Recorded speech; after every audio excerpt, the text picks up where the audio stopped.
But what I would say is that, let's say, we're moving in the right direction, but ultimately the issue of indigenous rights cannot be ignored. For us to continue to ignore the presence of indigenous peoples or communities which have indigenous rights is to continue to perpetuate the lies of the colonizer. And so it's difficult for us to say we're arguing for reparations, right? And at the same time, we're perpetuating the lies that have held black governance. That looks like a complex conversation that we're clearly going to have a part 2 on inside Lead Story Prime. Professor Anthony Clayton and Dr. Marcus Goff, thank you so much for joining us and being part of our expert panel as tonight we looked at the Maroons' life after Melissa.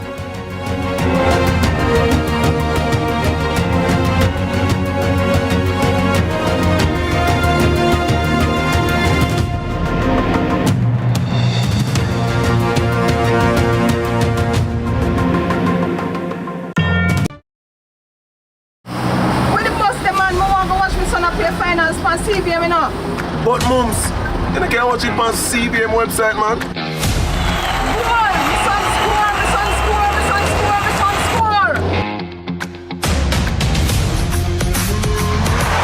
Greatness begins here. Need to estimate your duty?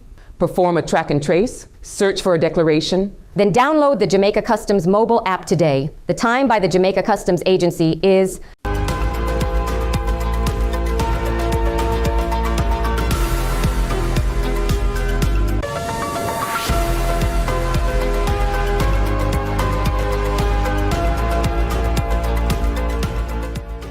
Thanks so much for joining us for CVM News at noon. It's Wednesday, December 10, 2025. I'm Nika Lewis.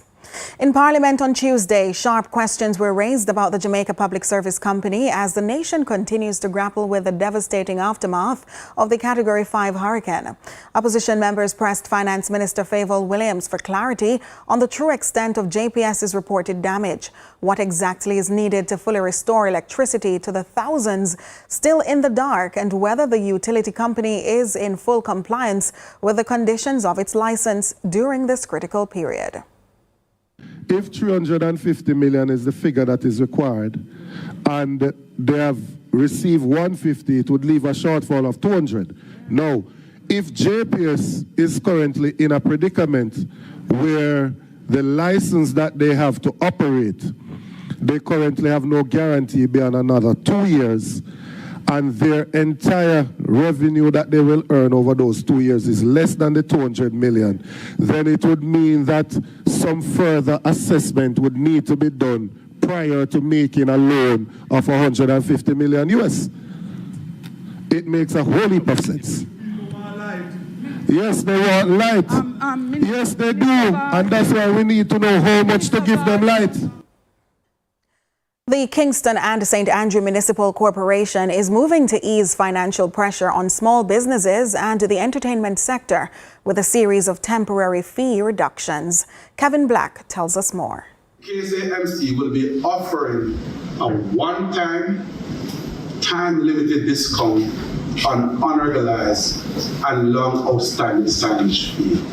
The Kingston and St. Andrew Municipal Corporation, KSAMC, says it will be rolling out a one-time limited discount on several advertising-related fees as part of what it calls a practical reset for businesses. According to Mayor of Kingston, Andrew Swaby, the initiative aims to help small operators modernize their signage and branding at significantly reduced costs. Many businesses have been displaying signage for years without paying the required fees under the Advertisement Regulation Act and the Town and Country Planning Regulation 1978.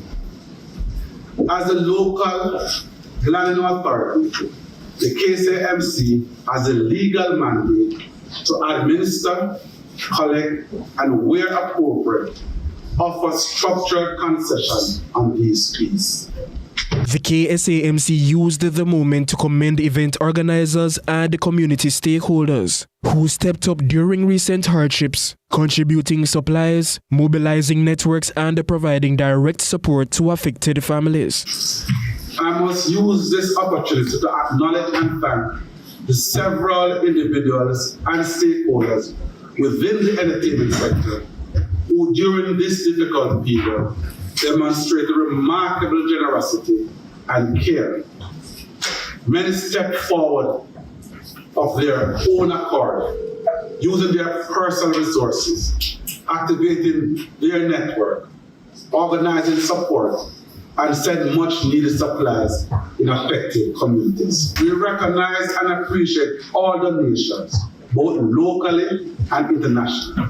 In response to calls from promoters and event operators, the KSAMC will also introduce reduced processing fees for temporary structures used in entertainment events. Given the importance of this sector, and after listening to the representation made by event stakeholders, the KSAMC will introduce a temporary 20% discount on fees related to structures erected or set up at entertainment events over the period December to January 2026. This is our way of offering support at this challenging time.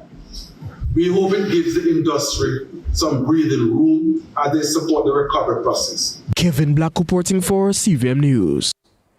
Meantime, the Information Minister today announced changes this Christmas for government entities hosting Christmas parties. This, as she notes, there's a concerted push toward continued recovery effort in the disaster zone. Another important decision coming out of Cabinet has to do with Christmas parties this year. And Christmas parties for government entities are off for this year. We will not be having Christmas parties. We have agreed to allow small in-ministry or in-department recognition and morale building activities. So if you're doing something in the office itself, that is fine, but no rental of external venues is allowed. We are strongly, though, encouraging all our ministries, departments, and agencies to conduct outreach activities with members of their team that have been affected and who reside in the affected areas. So we would love to see many of our ministries, departments, and agencies continuing the work that many are doing. The opposition is calling, or challenging rather, the government's preliminary damage estimates for schools across the island following the passage of Hurricane Melissa, and are also sounding the alarm about reports of rat infestation affecting institutions. However, Finance Minister Favour Williams is also seeking to reassure the public that while assessments are ongoing, only 2 schools remain closed due to rodent-related issues, and cleanup efforts, she says, are actively underway. The number of schools that were damaged was 721 out of 1,010. To date, 850 schools are open. The schools would have received the grants, the cleanup grants. They would have all received that cleanup grants, and the total for that was $616 million that was provided for. In this supplementary is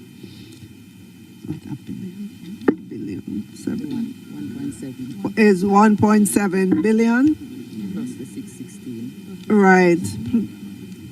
That does not include the 616 for cleanup. The 1.7 is to begin the repair, the efforts at repairing the schools.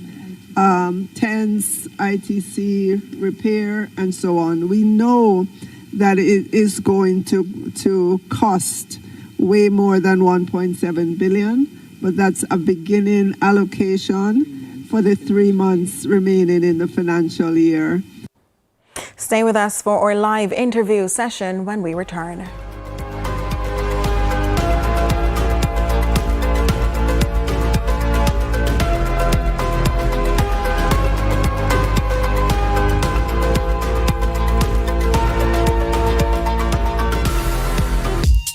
Tiles and get creative with your floors, walls, and all the spaces in between. Our knowledgeable sales consultants are happy to help create your beautiful finish with the latest designs in first quality porcelain, wood look, vinyl, mosaics, natural stones, and countertops. At Creative, you will get every tile you need for your residential or commercial projects. Creative Building Finishes, your one-stop shop for everything tiles. Visit our showroom at 5 Red Hills Road or call 876-929-5553. Get tiles, get creative. Here's another tip from Hawkeye to help you secure the season. The holiday season is a busy time for shopping, and it is easy to get distracted by crowds, sales, and festive displays. One of the simplest ways to stay safe is to stay alert and aware of your surroundings. Keep children close and within sight at all times. Holding hands or assigning an older child to stay with younger ones can help prevent accidents or getting separated in crowded spaces. Always keep your personal belongings secure. Backpacks, purses, and shopping bags should remain close to your body and zippered or fastened. Be mindful of strangers who may be acting suspiciously, and trust your instincts if something feels off. By staying aware, you can enjoy shopping without unnecessary stress. Paying attention to your environment, keeping your family together, and securing your items can make a big difference in having a safe and happy holiday shopping experience. This has been your Secure the Season tip from Hawkeye. When the bus the man, I want to watch my son play finals for CVM, you know. But mums, you can't watch it on CVM website, man. Boy, my son score, my son score, my son score, my son score. Greatness begins here.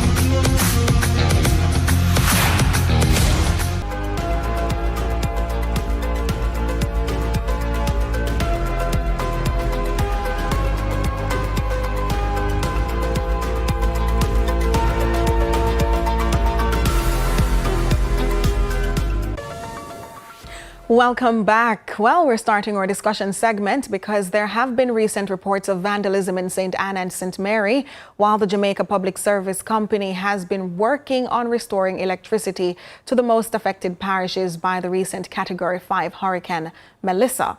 Here to give us an update on those reports and in the Electricity Restoration Department is Media and PR Manager of the Jamaica Public Service, Ms. Audrey Williams. Welcome, Ms. Williams. Hi, good afternoon. Thank you so much, Nika. Happy that you could join us.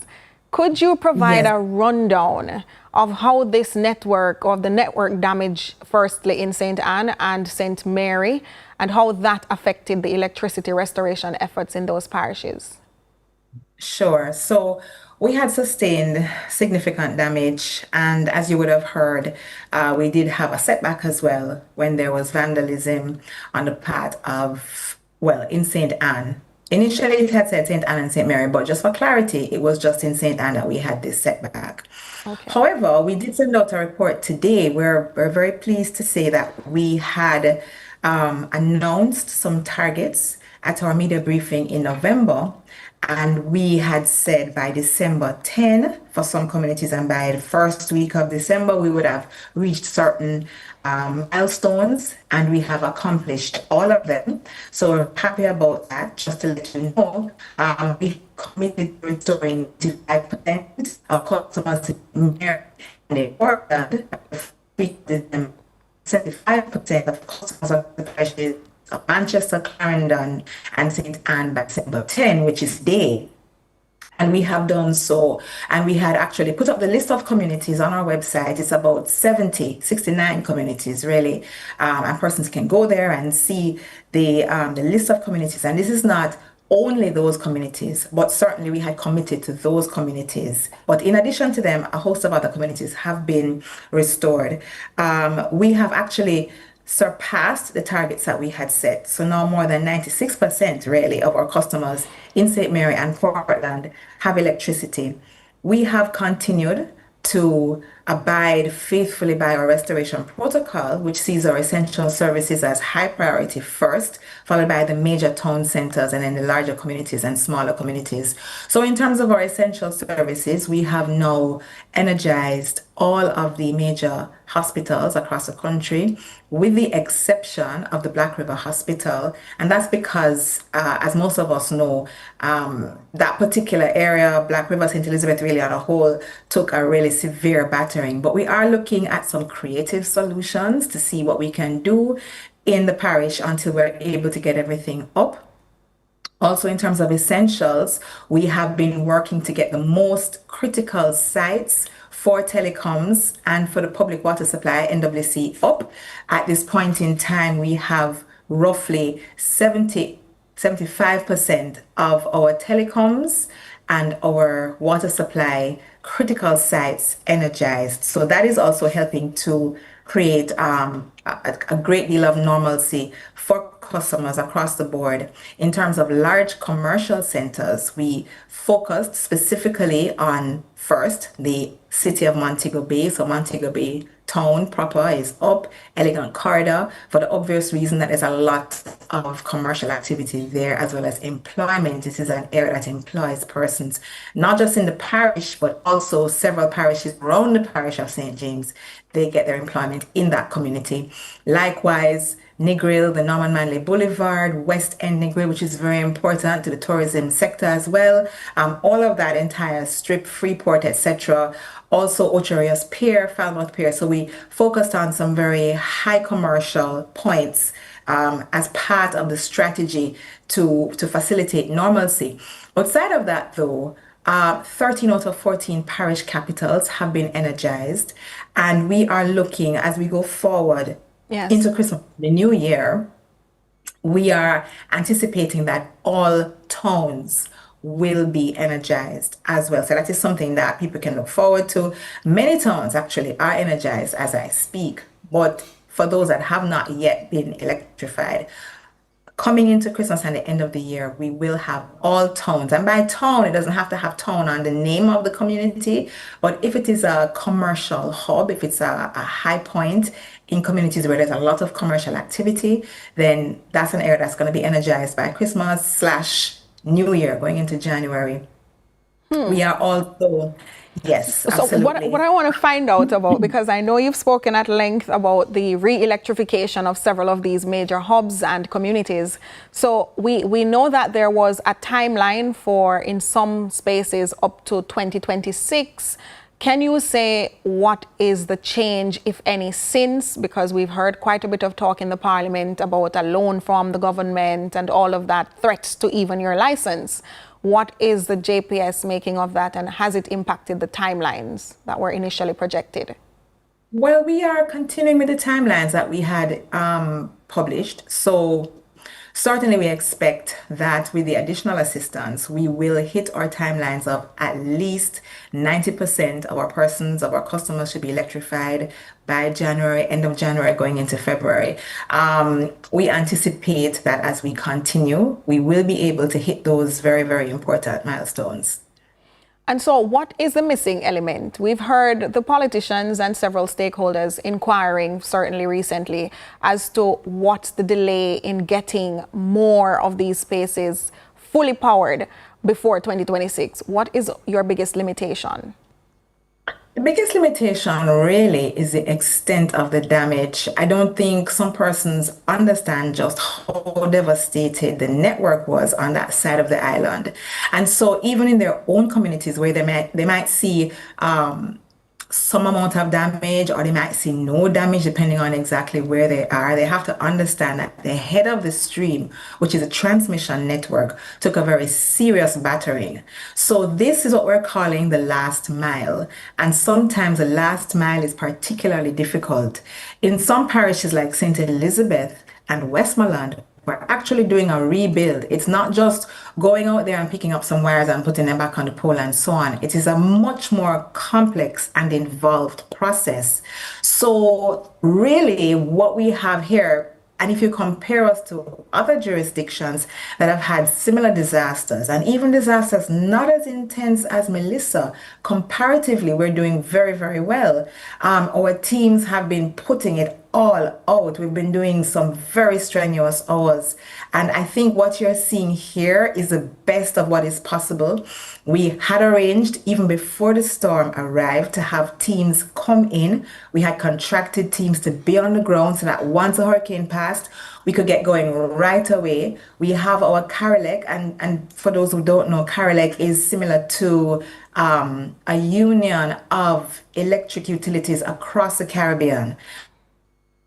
And they have sent their teams to assist us as well from several countries. So what you're really getting is best practice and best results. So it's not really so much a matter of what is a holdup as much as it's a matter of understanding the intensity of the problem that we face. Notwithstanding, coming in January/February is excellent showing really for all of what we're going to be doing. There are some parts of the island that literally don't have a network to support electrification. So that is a very important part of the work. Right now, that last mile that we're in, it tends to be the hardest and sometimes even the slowest because of the level of work that has to be done. Ms. Williams, I really want to know before we go in less than a minute if there will be any plans for rebates for customers who've been without electricity over this extended period, whether commercial, residential, but especially the residential ones who are complaining they've not had electricity for over a month now. Will they and should they be expecting bills? Will there be rebates? Well, we only bill persons for what they use. So if they've not had electricity for a particular period of time,